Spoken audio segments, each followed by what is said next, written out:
What do you think it means to be a man today in 2023 then? You don't even need to look anything like a man to be a man. Toxic masculinity for sure. Women in general are seen as like meek. Women have all these options, match, nonstop. Young men have to some extent been de-skilled in terms of relationships. And if there's a war, you've got to pick sides. So today I'm out here and the question that I'll be asking is masculinity toxic? Yes. They never express like their feelings. It's something that you learn from society. There's a lot of pressure put on like men, the pressures society put on what masculinity is. As men, we have a responsibility to provide, to protect, and to profess. I think that's what's most toxic, and we don't allow people to kind of define that for themselves. Oh, I need to be a strong and masculine man because I want people looking at me and get women and whatever. I think that's toxic masculinity. No, it is not toxic. I believe that masculinity is needed today. When I look at people my age, like it's all about toxic masculinity. And I would just say that that's not like a good message to send. The classical role of men is not like sustainable today.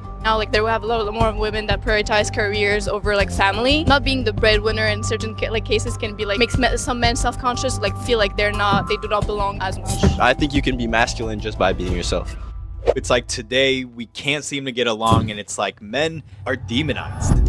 Men are literally disgusting. White men dominate and exclude women. Men are trash. That's common in society. And in the absence of proper role models, men are feeling lost, lacking direction, and even forgotten. Young men didn't know what they were supposed to be doing. Most men are desperately lonely. And if either gender can't show up as their best, it can only hurt society. But in today's lack of nuance, is it considered sexist to even explore masculinity? And can we realistically find a balanced approach to gender dynamics, or is it too far gone? I guess we gon' see.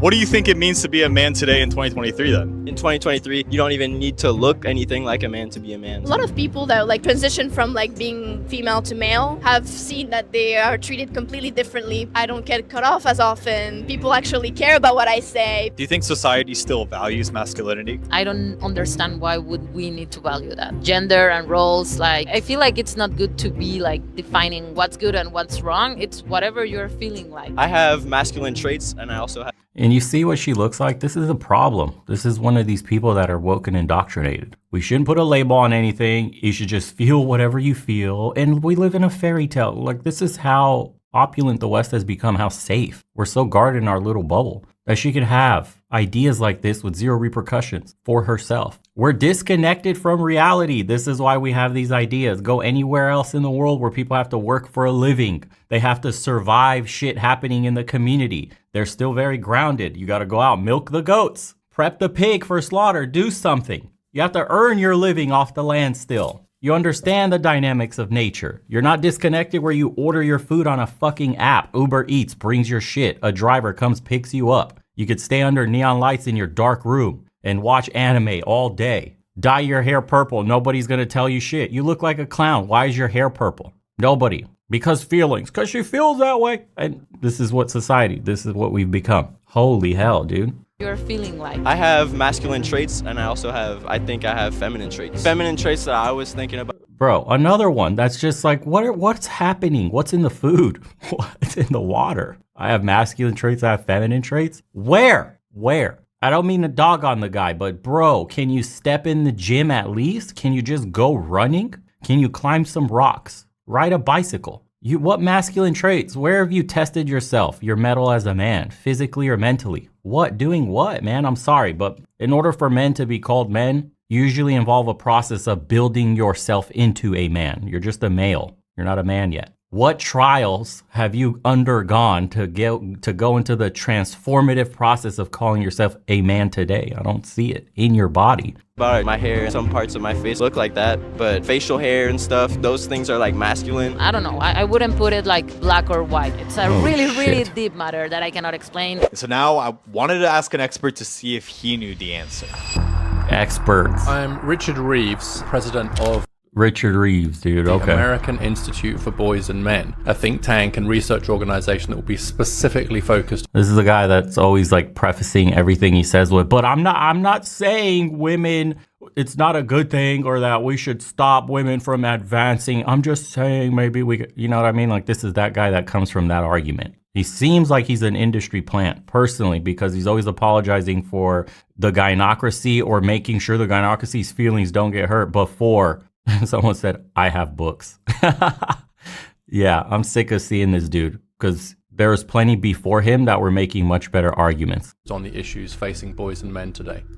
Of course, he has, look, has his book right here, centerfold. What was that book, guys? Dr. Wolf, right? Was it Dr. Wolf? The Crisis of the Boy Crisis? Warren Farrell. No, it was Warren Farrell. The Boy Crisis by Warren Farrell. That Warren Farrell is 1,000 times better than this guy will ever be. This seems like an industry plant to me at best. Sorry. Boys and men today. You mentioned that both the left and the right are approaching masculinity incorrectly. Why do you think this gap exists where only the extreme definitions of masculinity is currently being presented? It's one symptom of a broader problem in society, which is a polarization and zero sum. That the right are saying you should be more like your dad, and the left is saying you should be more like your sister. And in the middle are most of us, and trying to figure out how to be guys in a world that's changed. As time changed, those roles kind of went away. Young men don't know who they truly are. In that instance, then, how would you personally define like a real and mature man? The process by which a boy becomes a man is always a bit more fragile, a bit more socially difficult. There's a reason why every society has had rites of passage and ways to help boys make that transition. I have 3 sons, and I've tried to raise them being willing to put yourself out there, to take some risks, and sometimes risk rejection or failure. The second is this sense of graciousness and understanding and absolute respect for women and other men and everyone else in society. And thirdly, I think it does bring in the reality of something of a protector role, which is the reality that women on average are more physically vulnerable than men.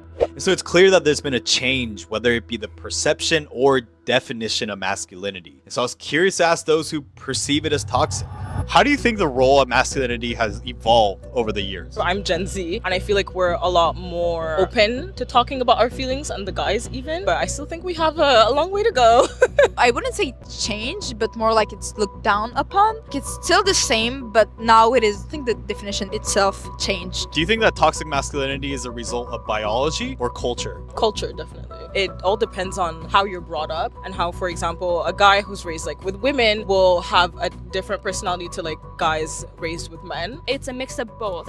Yeah, and what's funny is the women will prefer the guy that was raised by men because he's a man, because he's everything she's looking for. But when a single mother, this is where this happens a lot, when a single mother raises a boy into a man, he's always very feminine, he's very emotive. He's essentially, his brain, his software was taught to think like and behave in a womanly fashion, overly emotional, cries, or has explosive anger issues, ends up joining gangs, ends up all the worst statistics ever from single parent households. That's how that happens. It's a boy with a feminine mindset, except because he grows into a man, he's physically capable of a lot of violence. And when you mix an emotional man with physical capabilities of one, shit tends to happen that's extremely negative for society. Hello, public tragedies. Hello, gangs running rampant. Hello, homelessness, drug abuse. You name them. This is not rocket science. Men are supposed to be tough. Men are supposed to be stoic. You're not supposed to cry like a bitch. You're not supposed to whine about everything. You're supposed to understand that you have ultimate power in your 2 hands. You control your destiny. You alone, nobody else. Allowing the external to come into your internal energy and fuck up your mentality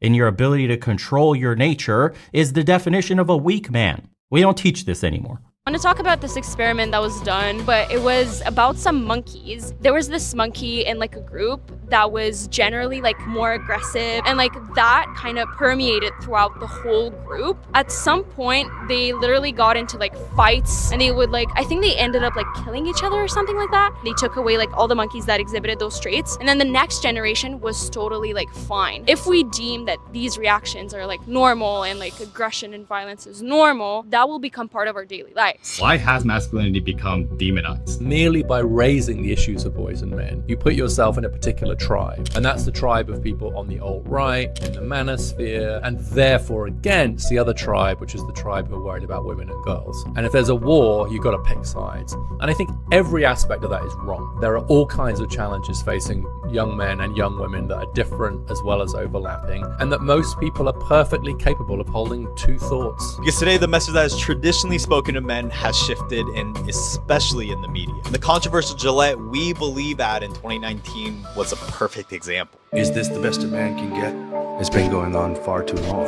The ad sought to address issues like bullying and sexual harassment in a way that seemed to portray masculinity as a whole as violent, sexist, and toxic. This advert is really dangerous. It's like an anti-masculine Gillette commercial. It makes like every man look like a misogynist piece of shit. And although the video became one of the most disliked videos on YouTube, could this sort of message of masculinity equals toxic have its consequences?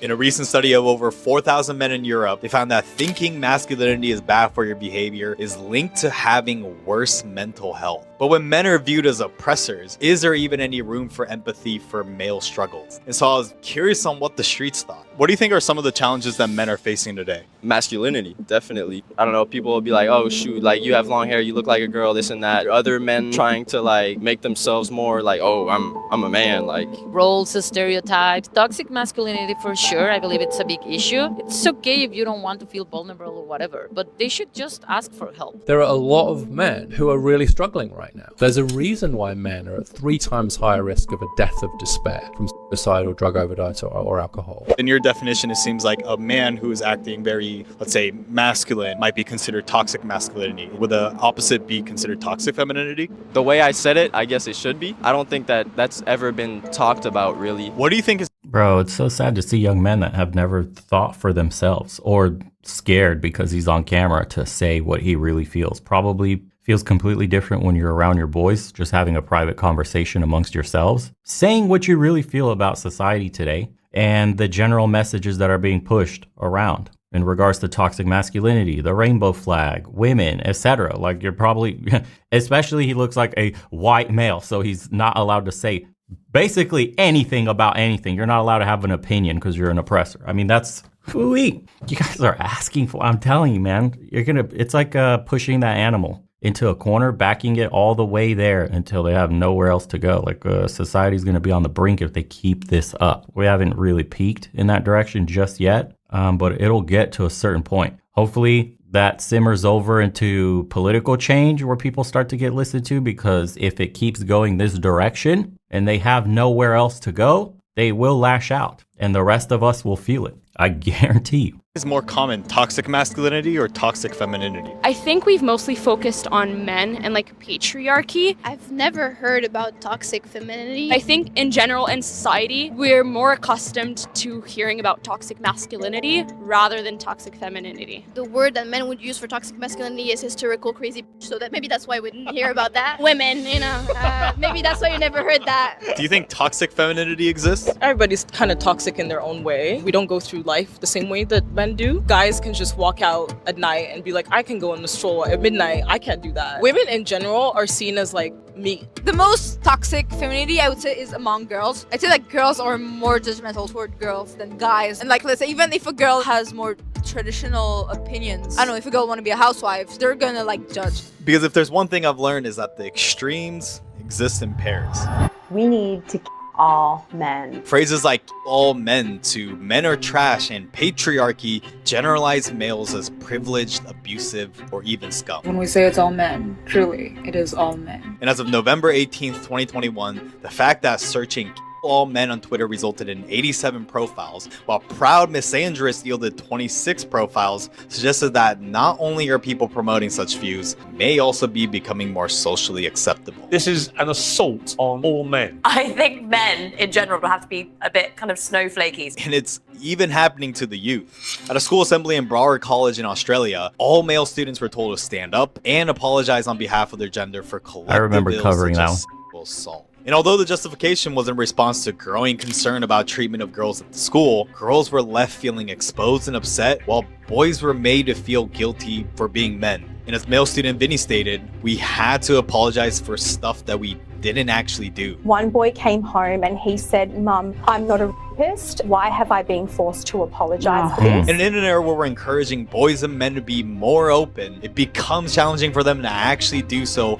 when they're still receiving messages that their feelings and perspectives aren't really that valued. And if expressing even slight sensitivity about the male experience is viewed as invalidating the female experience, how can we ever expect to establish healthy communication? And so it's important to remember though that the extreme and radical cases don't represent the majority of women or femininity, just as extreme examples of toxic masculinity don't represent the male majority. But when there isn't toxic masculinity. Stop calling it that. And by the way, the radical messages actually do disseminate from general consensus. Most women, I'm not going to say in the West, a specific kind, do really feel like men are trash. I mean, the men are trash message may not be as extreme as and all men, but the men are trash is extremely common amongst most women in the West. That is a normal message on TikTok, on Reels, on Shorts. If you're over on the girl space on any social media, men being trash and this and garbage and not living up to expectations. I mean, they had a song from that fat chick about men are great until it's time to be great or something like that. A fat chick singing that, Lizzo. By the way, the same one that's under investigation now getting sued for body shaming her own dancers. So toxic, bro. Where's the toxic masculinity at? Nearly half of all adults under 30 are single, and 34% of them are women and 63% are men. It's apparent that there are extreme differences in dating struggles. And so, why are men so lonely? When it comes to dating, what do you look for in a guy then? Oh God, so much. I thought you just said, men should just be themselves. They should be themselves, but sometimes themselves is not gonna cut it for me, I'm sorry. Well, first of all, I don't look for guys. Let's start there. Have you been able to maybe relate to, let's say, a straight dude's dating struggles by dating women? No. Be funny, be kind, don't be an asshole. That's asking too much already. I know, that's what I'm saying. Someone that's not a pushover, because I can be really intense, and when people, I'm not gonna stop. So somebody has to tell me to shut up at some point. So you want to be. I'll translate. I need a real man that can put me in my place because I'm actually a bitch. So if you're a little simp with no spine, I'm gonna get away with everything, and eventually I'm gonna find that unattractive, and I'm gonna take advantage of you. And this relationship will end. So I'd rather not waste my time on a man that'll give me everything I want because I need a man that will give me nothing so I could keep chasing forever. You can't make this shit up. Put in your place? That's a way to say it, but be a nice person overall to talk to. But I thought girls hate nice guys. Nice guys are mostly misogynists covered. They're literally girl bossing, gatekeeping, gaslighting. That's what they're doing. Why do you think men are struggling more when it comes to dating? Men, they get to choose marriage. Women get to choose who has sex. Women have all these options, right?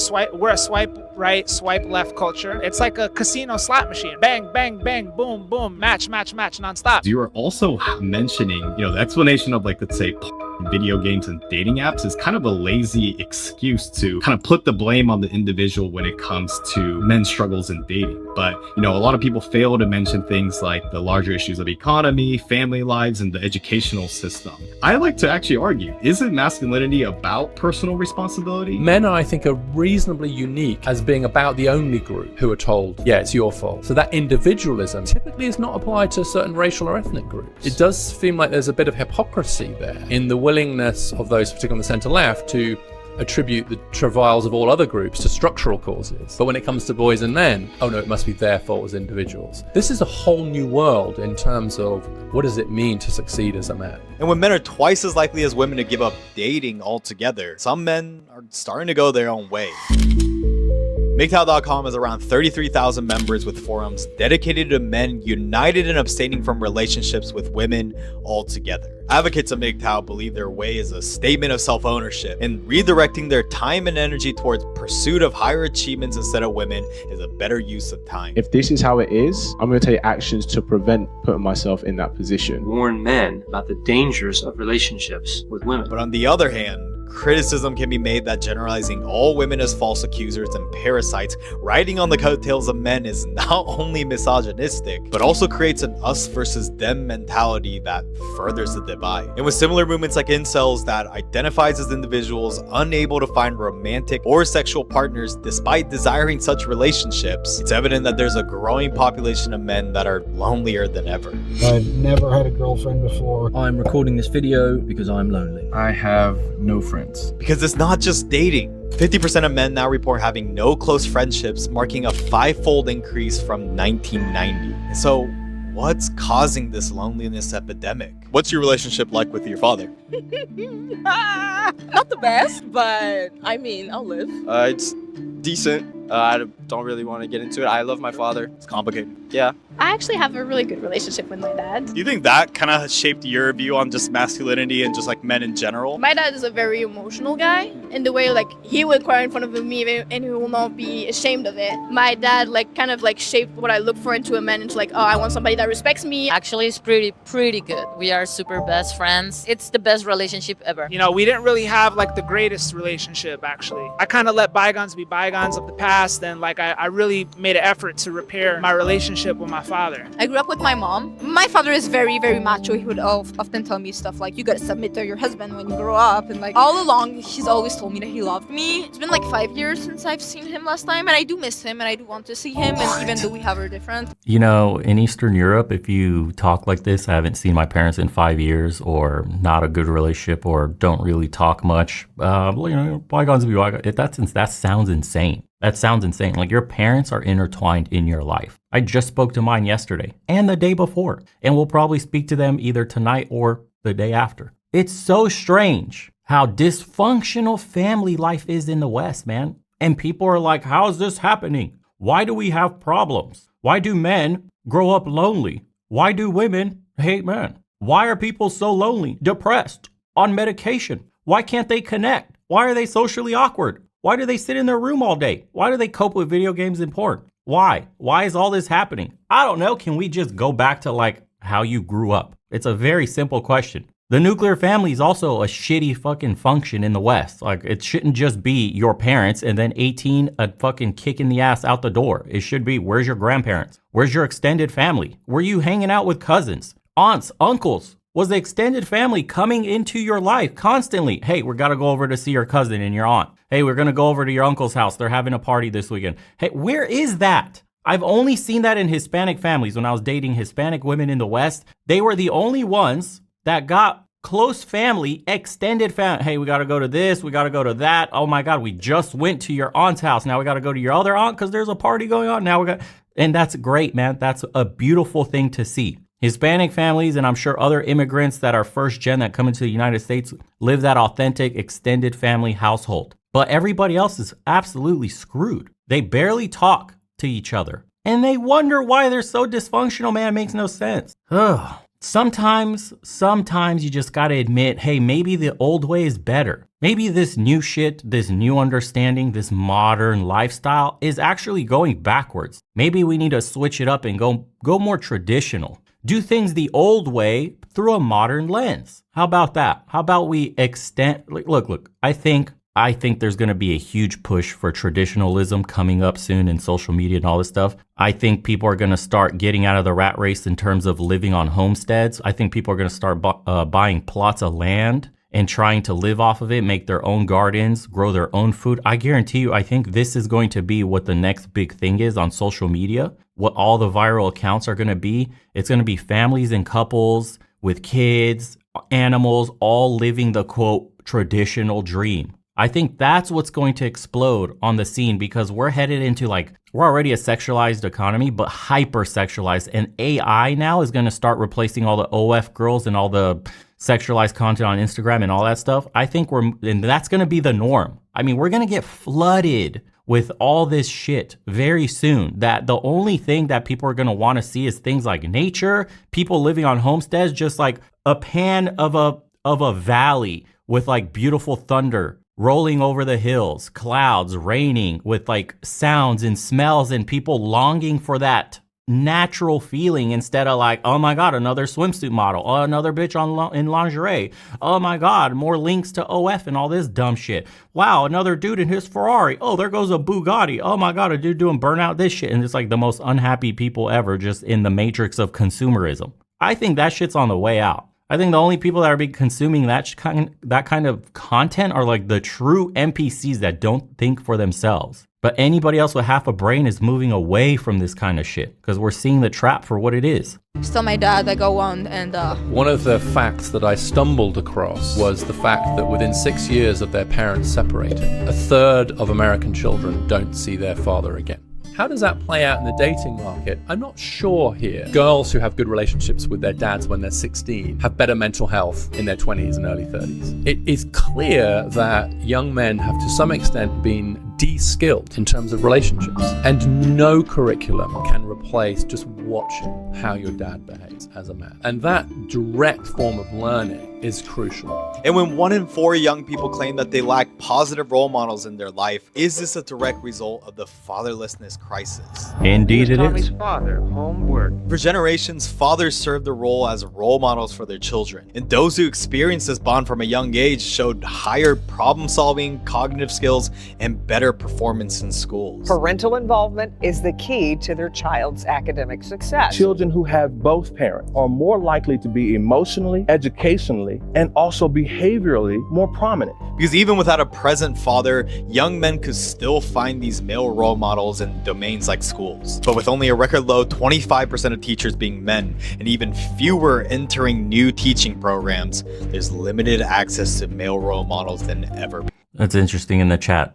Somebody said I'm a lone wolf, and then saying you're a lone wolf is a cope. Someone responded, and then someone else wrote, it's not a cope, you're a lone wolf because you can't find someone to trust, respect, have similar lifestyle choices, habits. Lone wolves in nature die early. They're often forced to make extreme kills on hunts that usually get them killed because they're on the brink of starving to death. Lone wolves do not get far. This happens in society for human beings if we're going to bring that metaphor over here. Men that are alone don't get far. Men that are alone have problems mentally. You're isolated. It takes a team to get far. It takes a family. You have to build your legacy out. You have to find a brotherhood. Brotherhoods are more important. Lone wolf is a cope. Completely agree with that. Lone wolf is essentially a guy that claims he can't find anybody and he's stronger alone and all this other bullshit, when in reality, had he done, let's say, some interesting hobby, I'll use MMA as an example, you could go to an MMA gym, train, and find your tribe there right away. It'll be guys that are getting after it, testing themselves physically and mentally. You'll find immediately people who you fit in with. The fact that you say you're a lone wolf is just because you're not out there putting yourself in interesting situations, doing interesting things, meeting like-minded individuals that are interested in those said things. It's not that you can't find anybody. It's not that nobody exists for your brotherhood and you're a special fucking lone wolf snowflake.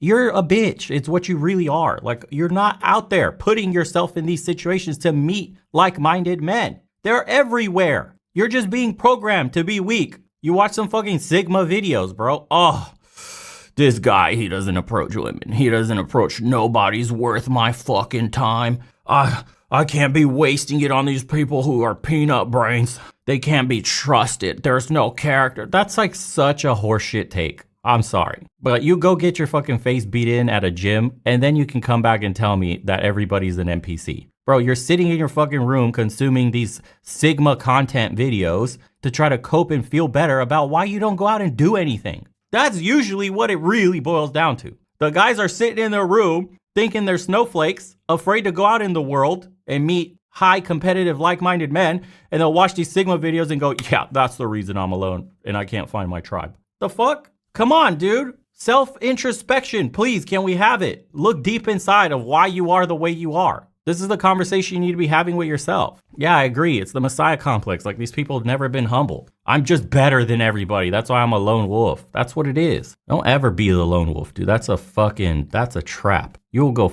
way further. Have genuine connections when you meet a tribe of men that you can connect with. You just have to do things high quality men do, and you'll make those connections. I guarantee it. before. Male teachers are still a minority in your child's classroom. Teaching is just not a male profession. You need to go do something else, something more masculine. And while some research suggests that the gender of a role model might serve little importance for young people, evidence shows that men are falling behind girls in education. Despite previous inequality, now for every 13 girls who enter university, only 10 boys do. And so it's increasingly hard for people to find male role models in person. It's clear that there's a gap to fill. And so who are men turning for guidance? Who would you say is the positive male role model? I have no clue because to be honest, I don't have any role models. I can't think of like a role model for like male role model at the moment. For sure not Andrew Tate, like.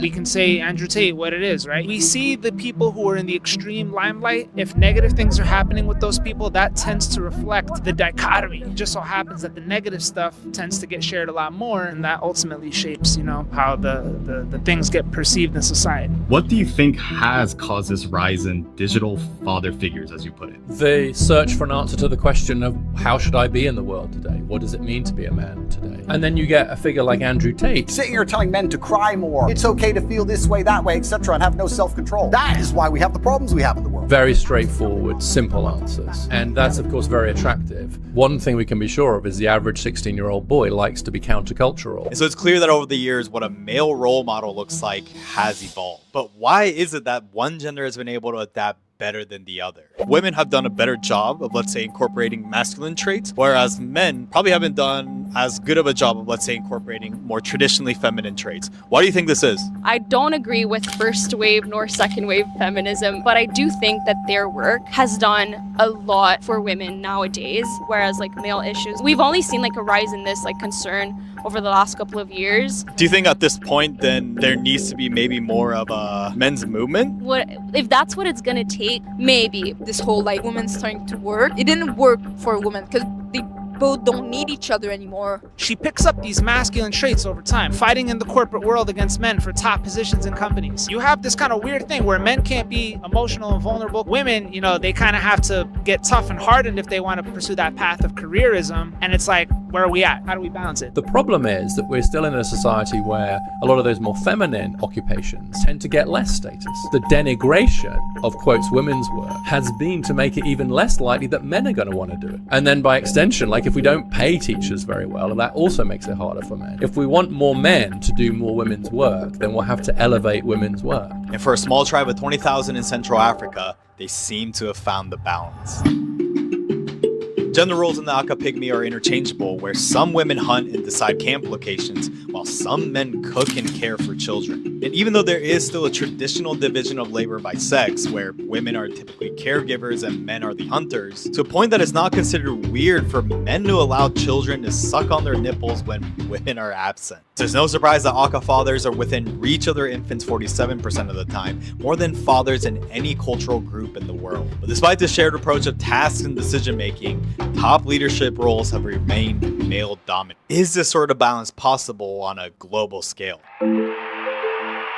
Because even with Absolutely not, because you will absolutely get destroyed by the other culture that values traditional masculinity. That is why masculine cultures in republics always flourish and end up taking over feminine democracies. It is what it is. And this trope has repeated in history over and over again. Had we not interfered, had we rolled back time a bit and see how, that tribe fares against the other ones around it, it's probably not good. They now are left to be, quote, protected. This is what's happened. Meanwhile, look at civilization around you, how it's flourished from masculine republics. Look at it. Look at what has been built when men were allowed to be men. Or should I say even hyper-masculine if you look at something like Spartans, right? Ancient Greek culture, how a little city-state managed to attain an insane amount of influence and power simply by being hyper-masculine. We have our answer of what type of society works the best and why. K-pop's global popularity challenging traditional standards of masculinity with elaborate outfits and made-up eyes, it's interesting to see that South Korean culture as a whole remains highly patriarchal and heteronormative in many ways. And that the blurred lines between masculine and feminine presentations in K-pop don't always translate to other aspects of life. The country has a new president now. Mr. Yoon is a self-proclaimed anti-feminist. He wants to abolish South Korea's Ministry of Gender Equality. Because even though economic change has brought forth greater gender equality and a break break from traditional roles, with over 2 out of 5 American households having a woman breadwinner, it has also challenged what fathers are traditionally for. Because with blue-collar jobs disappearing and some men lacking guidance to advance mentally, educationally, and sexually, a healthy society will depend on both genders thriving. And so, how can more men adapt and create a new future moving forward? What benefits will there be to society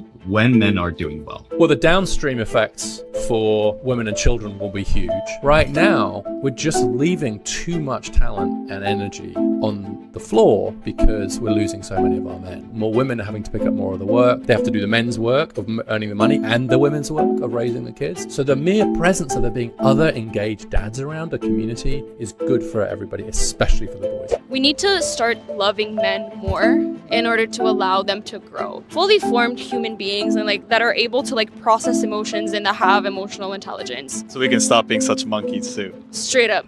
Yeah. Because what feminists and men's rights often overlook is that each gender's actions always influences the other. And understanding this interplay is crucial in fostering a better approach. How can men and women encourage men to be better? By allowing people to express themselves, I think that's when most growth happens. People should put more importance into intimacy. Like the whole hookup culture, I believe that it just make everybody resent the other. Maybe try and go back to a more traditional approach on how. Good luck with that. And to promote change, we must let go of this notion of masculinity as inherently toxic. Because it's only by doing so that we can appreciate the good of masculinity and encourage the next generation of men to learn from past mistakes. Because as always, it's the extremism from both sides that breeds toxicity. Because even in the hypothetical scenario of Barbie Land that started with an authoritarian matriarchy followed by angry Ken dolls overthrowing it to create an extreme patriarchy in response, both instances demonstrated that the extremes can only hurt the other gender. I don't think people who are left-wing ever really change to become right-wing, or people who are right-wing ever change their position to become left-wing. Just being open-minded to different person's perspective. Yeah, and I think we just need to become better at disagreeing with one another and talking to one another. Because it's only by promoting and embracing masculinity alongside female empowerment that we can finally realize that we need each other more than ever. That's exactly the mission to explore the unfamiliar. Like, comment, and subscribe if you like this video. And I also recently launched memberships where you can... Interesting. I'm curious about the comments. No such thing as toxic masculinity or toxic femininity. There are toxic people and non-toxic people. If culture repeatedly hammers down to men that they're toxic and not needed, they will eventually believe it and stop trying. Society needs strong, dignified, kind, and reliable men. I love when women who aren't men say masculinity is bad and toxic. Then they believe they have the right to call it that. But when you call into question femininity in any way, you have to be a woman to explain and deduce it in any way. Double standards are unreal. Yeah. And this is why society doesn't allow men to get together, have a space for us where we're allowed to conversate, because it's actionable because you're a man. See, as a woman, you're allowed to say things like men are trash on social media, and it's just a joke. It's funny. It means nothing. But if you're a man that's saying that, there's an aura of a real physical threat present in your statement simply by being a male. See, society understands this difference in the genders, but we're not allowed to say it out loud. See, because everybody is equal. We're so equal, in fact, that, things like me and a woman getting drunk and then having sex means that I'm the predator and took advantage, and that she could wake up the next day and rescind the act and throw me in jail because she's not, she doesn't have the mental capacity to make her own decisions while under the influence of alcohol under law. But I am. See, I could be blackout drunk and she could only have one drink, but I am supposed to be the one. I'm responsible for the entire interaction, but she doesn't have the cognition required to make decisions after a drink. This is in the law. This is insane. So equal, huh?